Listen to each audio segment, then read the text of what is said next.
So what's up mga langga? So this is Xiaomi Vlog 21 and for today's video nga mga langga, ito nga pala yung panahon mga langga. Last year, November, God answered our prayer. So yun nga mga langga.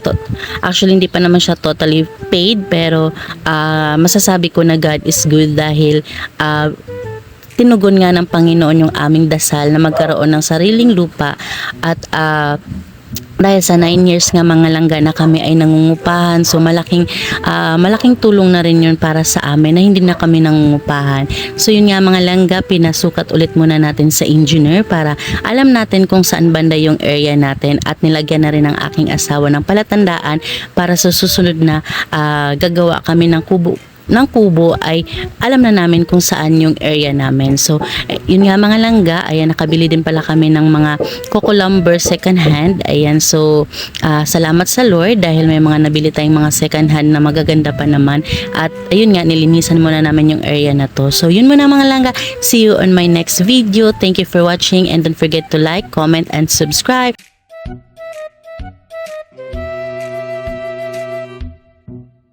So what's up mga langga? So this is Xiaomi Vlog 21 and for today's video nga mga langga, ayan, ito nga yung part 2 natin ng ating munting bahay. Ayan, so pumunta nga pala kami dito sa junk shop mga langga. Bumili kami ng second hand na yero para naman makamura tayo mga langga at dahil hindi pa natin afford na makabili ng mga bagong yero. So ito nga mong time na to mga langga ay naglagay na kami ng mga haligi. Ayan yung mga binili natin na coco lumber na second hand din ay ginawa nating poste dito. So gumawa muna kami mga langga ng nagbakod muna kami mga langga.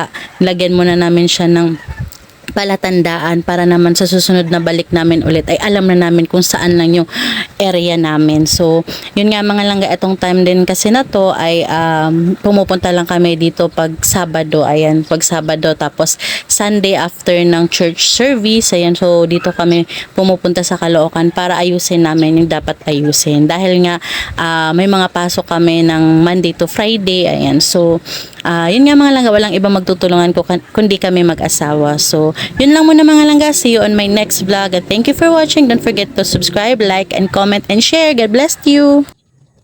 So what's up mga langga, this is Xiaomi Vlog 21 and for today's video, ayan, dahil bida-bida na naman tayo mga langga at tayo ay nautusan na magbuhat ng mga bistay na binili natin. Dahil nga itong video na to mga langga ay maghahalo kami ngayon ng semento at yung ating buhangin dahil gagamitin nga natin ito mga langga para sa ating poste. So doon sa ating coco lumber na poste. So ayan, nagmekos-mekos yung aking asawa dyan at nilagay na nga niya yung mga semento doon sa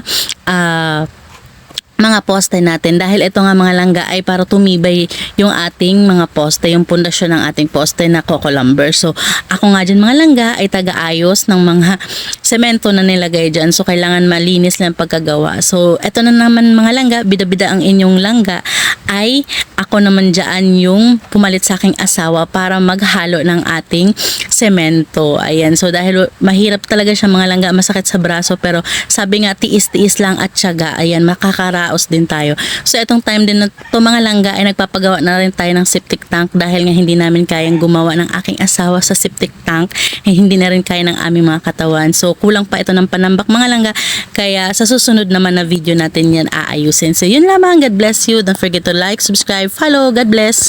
So what's up mga langga, so welcome back again to my channel. So this is Xiaomi Vlog 21 and for today's video nga mga langga, ito yung part 4 ng ating munting bahay. So after nga ng mga ilang araw mga langga na pinatuyo natin yung semento dito sa ating poste, ito na nga yung resulta mga langga.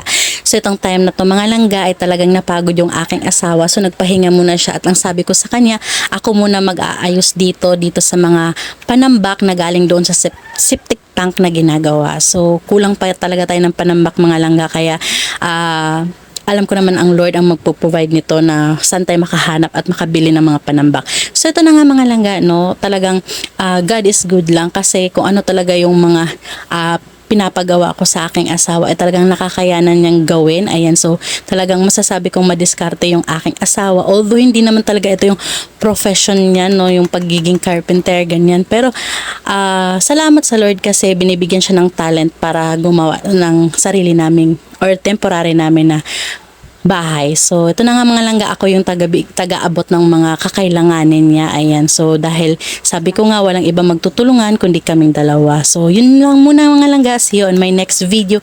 And God bless you everyone. Don't forget to like, subscribe, and share. So what's up mga langga, welcome back again to my channel. So this is Shami Vlog 21, and for today's video nga mga langga, ayan, ito na nga pala yung part 5 ng ating munting bahay. Ayan, so God is good. Ayan, na itayo na rin siya mga langga, malapit na siyang matapos, at salamat din sa Panginoon dahil nga sa aking bayaw.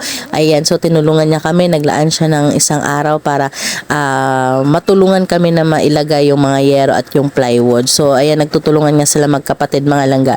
Yun na nga mga langga, no, ginagawan din namin ito ng paraan na matapos siya bago mag-end yung aming upa doon sa QC. Gawa nga ng mga langga para habang fully paid namin itong balance dito sa lupa mga langga, ay dito na rin kami titira para hindi na kami magdodoble ng gastos doon sa pangungupahan sa Quezon City. So yun na nga mga langga, ayan, dito muna natin i-end ang video natin. See you on my next vlog. Thank you for watching, and don't forget to like, subscribe, and share. God bless you everyone.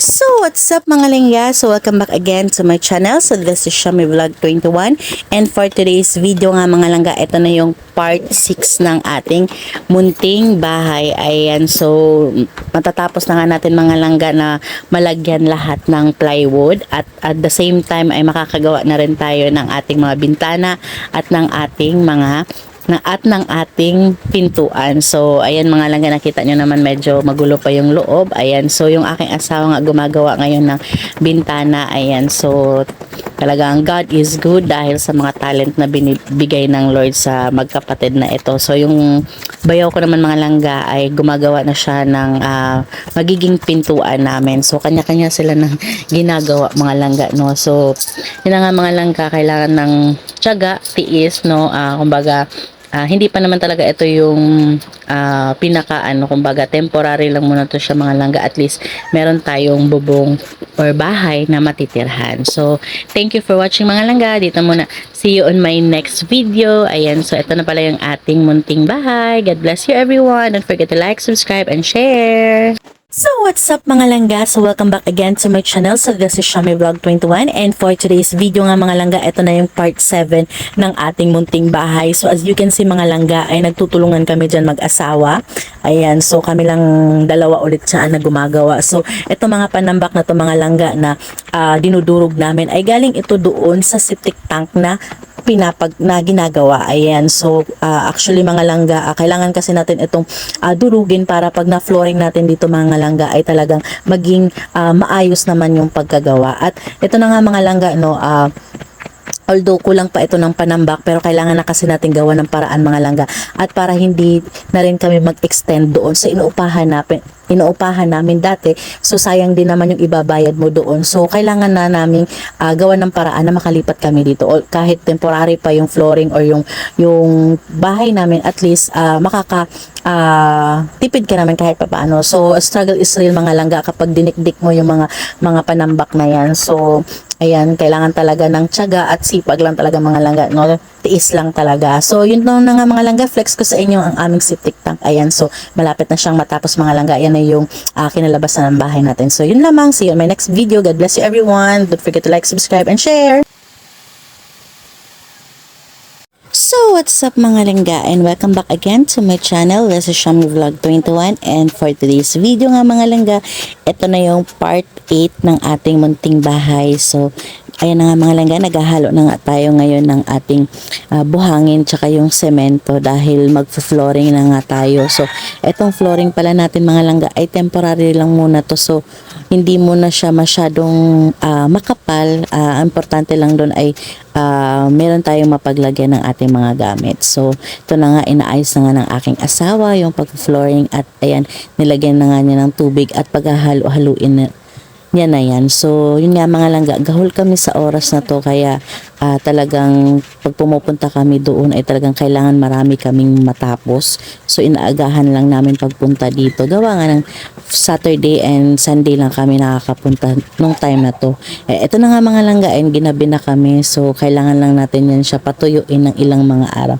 So, yun lamang everyone. God bless you. Thank you for watching. Don't forget to like, subscribe, and share. So, what's up mga langga? Ayan, isang mapagpalang araw sa bawat isa. So, welcome back again sa my channel. So, this is Shami Vlog 21. And after 1 week nga mga langga ng ating pag-flooring ay bumalik na nga ulit kami dito mga langga. At yun na nga, ito na yung resulta ng flooring natin. So, hindi siya masyadong makinis pero okay na yun siya mga langga kasi temporary lang naman muna yan. So, ayan na, flex ko lang. Ayan, meron nating bintana, may pintuan na tayo. Ayan, so naka-flooring na rin tayo. The same time mga langga, tapos na rin yung ating septic tank. So, dahil tapos na nga yung septic tank natin mga langga, ayan, so nag-order kami, nagpa-deliver kami ng mga hollow blocks ng graba, ayan, so dinahandahan namin ilipat doon malapit sa amin mga langga para hindi na rin mahirapan yung mga gumagawa ng septic tank namin. So talagang salitan kami dyan mga langga dahil hindi lang naman pagbubuhat ng hollow blocks yung ginawa namin, kundi yung aking asawa ay nagbuhat din ng graba. So talagang kailangan ko siyang tulungan kahit man lang sa pagbubuhat ng hollow blocks kasi alam ko talagang napaka-pagod at napakahirap nun. So dahil wala nga tayong ibang katuwang kundi kami lang dalawa. So yun lamang muna mga langga. See you on my next video. Ito nga pala yung part 9 ng ating munting bahay. God bless you.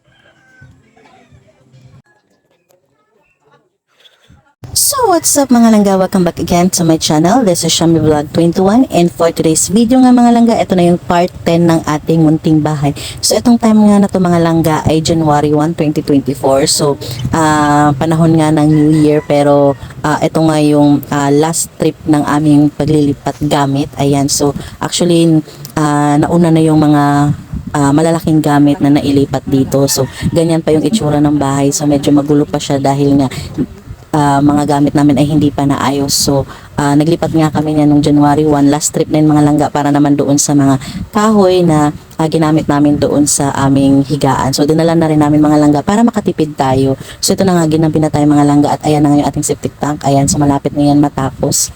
Ayan, so yun lang muna mga langga. See you on my next vlog. Thank you for watching. God bless you. Don't forget to like, subscribe, and share. So ito nga palang time na ito mga langga ay bumalik nga pala ang aking asawa doon at kahit gabi na mga langga ay talagang bumalik siya dito para gumawa siya ng paunang gawa para doon sa aming magiging CR. So, yun lang muna mga langga. God bless.